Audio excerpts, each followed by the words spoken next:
ये report public होने के बाद 10 दिनों के अंदर अंदर में जर्नलिस्ट महिमा सिंह की इंस्टाग्राम आईडी बंद करवा दिया गया। जो इंसान, जो आदमी उसको दिन में कहता था कि मैं मेरी बेटी, वही रात में उसके साथ सोता था। एक लड़का आता है सलीम, और उसने अपने कमर से पिस्टल निकाल कर मेरे सर के बगल में रख। कई बार ये भी लगा कि मैं यहाँ पर पता नहीं मैं यहाँ से सेफली निकल पाऊंगी या नहीं।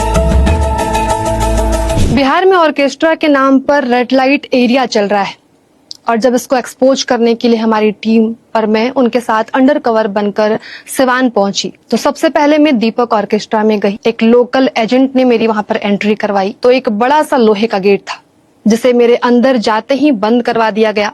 जब मैं अंदर जाती हूँ तो देखती हूँ कि वहां पर 5 लड़कियां पहले से मौजूद हैं। घर की बात करें तो घर में जो है वो टीन का शीट था जिससे काफी गर्मी लगती थी। बड़ा सा हॉल था जिसमें सारी लड़कियां एक एक चौकी में, कोई अपने बॉयफ्रेंड के साथ, कोई किसी के साथ सोती थी। लड़के भी वहां आते थे उनसे मिलने के लिए, रात में रुकते थे। जब मैं सुबह उठती हूँ तो संचालक जो है ऑर्केस्ट्रा का संचालक, उसने मुझे एक बाल्टी थमा दी और उसने कहा कि तुम टॉयलेट साफ करो। जब शाम होता है तो शाम होने के बाद एक लड़का आता है सलीम, उसने अपने कमर से पिस्टल निकाल कर मेरे सर के बगल में रख। उसके बाद वो मेरे बगल में लेट गया। तो उसने जबरदस्ती मेरे साथ सेल्फी लेने की कोशिश की, मेरे साथ चिपकने की कोशिश की, टच करने की कोशिश की। उसने कहा कि सभी लड़कियां तो यहाँ पैसे कमाने ही आती है। ऐसे ही अगले दिन भी कई लड़के आए मुझे देखने के लिए। अचानक से जो ऑर्केस्ट्रा का मालिक है वो मेरे पास आता है और कहता है कि शाम में प्रोग्राम है, तुम्हें उसमें चलना है तो अच्छे से रेडी हो जाना। फिर जबरदस्ती वो लोग मुझे ऑर्केस्ट्रा के प्रोग्राम में ले गए बाकी लड़कियों के साथ। प्रोग्राम में जब हम गए तो वहां पर प्रोग्राम खत्म होने के बाद सारी लड़कियां तो दीपक ऑर्केस्ट्रा में वापस आ गई, लेकिन मुझे वहां से तिवारी ऑर्केस्ट्रा में वहां से भेज दिया गया।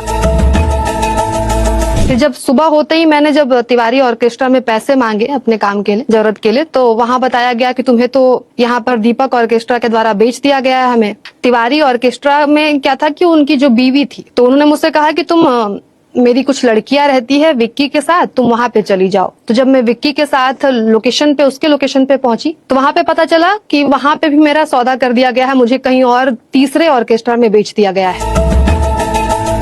विक्की ऑर्केस्ट्रा में जाकर पता चला कि वहां पर बच्चों का बहुत बड़ा डील होता है। मतलब मैंने देखा कि जो लड़कियां हैं वो बहुत कम उम्र की हैं, लड़के जो हैं उन्हें फंसा कर ले आते हैं बाहर से बॉयफ्रेंड बनकर। कई लड़कियां ऐसे भी थी जिन्हें मतलब कम उम्र के होने के बाद भी उन्हें इंजेक्शन देकर कम उम्र में ही आपको जवान कर दिया जाता है। और एक लोकल डॉक्टर था जो इन सब चीजों का डील करता था बच्चों को लेकर। मेरे बाल खींचे, तो फिर मैंने अपनी टीम से बात करके, कनेक्ट करके उन्हें किसी तरह वहां बुलाया और मुझे वहां से बाहर निकलवाया। अब सच में लगता है कि इंडिया में डेमोक्रेसी सिर्फ एक शब्द बन के रह गया है।